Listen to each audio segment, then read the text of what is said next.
সম্মানিত দর্শক মণ্ডলী, আসসালামু আলাইকুম। আশা করি আপনারা সবাই ভালো আছেন।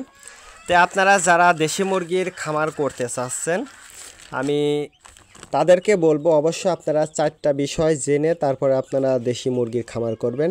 তার কারণ এই 4টা বিষয় আপনি যদি না জেনে খামার করতে যান তাহলে কিন্তু আপনাকে লসের সম্মুখীনটা হতে হবে। এই জন্য অবশ্যই আপনারা চেষ্টা করবেন যে আপনার খামারে এই 4টা বিষয় জেনে তারপর আপনারা খামার করবেন। প্রথমে যে বিষয়টা সেটা হচ্ছে রোগ সম্পর্কে ধারণা রাখতে হবে, পূর্ণ ধারণা রাখতে হবে। আপনি যদি দেশি মুরগির রোগ সম্পর্কে যদি আপনার ধারণা না থাকে তাহলে কিন্তু আপনি খামার করে লাভবান হতে পারবেন না। তার কারণ রোগটাই নির্ভর করবে। যদি আপনি সুস্থ মুরগিটা উৎপাদন না করতে পারেন তাহলে কিন্তু আপনার ক্ষতির সম্মুখীন হওয়ার সম্ভাবনাটা 100% হয়ে যাবে। আর যদি আপনার রোগ সম্পর্কে পূর্ণ ধারণা থাকে তাহলে কিন্তু আপনার খামারটা ভবিষ্যৎটা অনেক দূর আগায় নিয়ে যেতে পারবেন। তারপরে যে বিষয়টা সেটা হচ্ছে ঔষধ সম্পর্কে পূর্ণ ধারণা রাখতে হবে। দেশি মুরগির ঔষধ সম্পর্কে আপনাকে পূর্ণ ধারণা রেখেই তারপরে আপনাকে আপনার মুরগির চিকিৎসা দিতে হবে।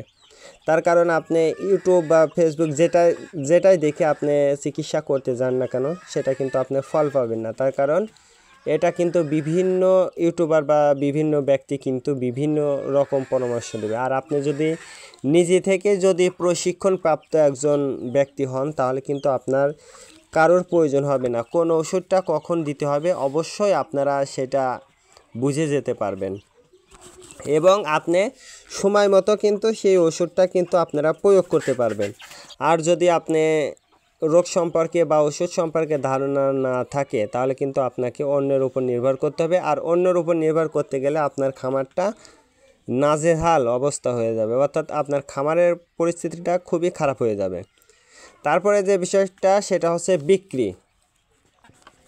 আপনার দেশি মুরগিটা বিক্রি করার প্লেসটা থাকতে হবে। তার কারণ আপনি কোথায় মুরগিটা বিক্রি করবেন এটা অবশ্যই আপনাকে মাথায় রাখতে হবে। তার কারণ আপনি যদি বিক্রির ব্যবস্থাটা যদি ভালো না করতে পারেন বা মুরগিটা যদি বেশি দামে মুরগিটা বিক্রি না করতে পারেন তাহলে কিন্তু আপনার খামারটা বেশি দিন টিকবে না। তার কারণ আপনার আয়ের অংশটা যদি বেশি না হয়, ব্যয়ের অংশটা যদি বেশি হয় তাহলে কিন্তু সেটা ক্ষতির সম্মুখীন হতে হবে।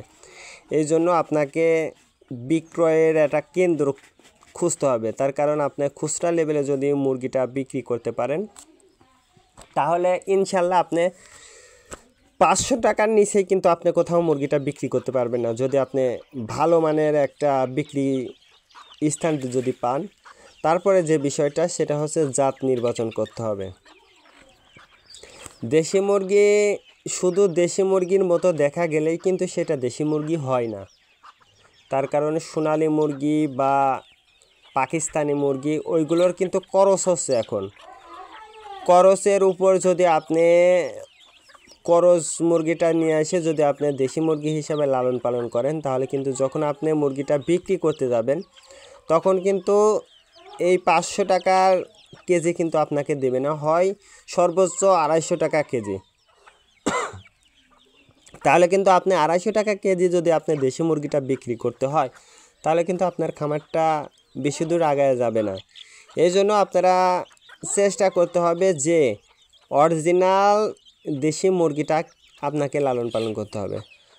আপনার প্রয়োজনে গ্রাম থেকে দেশি মুরগিটা যদি আপনি খামার করতে চান অবশ্যই গ্রাম থেকে আপনার মুরগিটা কালেক্ট করবেন, তাহলে আপনি অরিজিনাল দেশি মুরগিটা পেতে পারেন। আর যদি আপনি অরিজিনাল দেশি মুরগিটা লালন পালন করতে পারেন তাহলে কিন্তু আপনি প্রতি মাসে যদি 10টা যদি দেশি মুরগি লালন পালন করতে পারেন তাহলে কিন্তু প্রতি মাসে আপনি 6 মাস পর থেকে ইনশাল্লাহ আপনার 15,000 টাকা প্রতি মাসে ইনকাম হবেই 100%।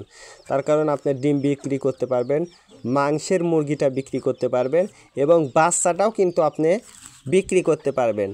তো এইভাবে যদি আপনি সর্বশেষ যদি একটা ইনকিউবেটর মেশিনটা যদি আপনি কিনতে পারেন তাহলে কিন্তু আপনার খামারটা ভবিষ্যৎটা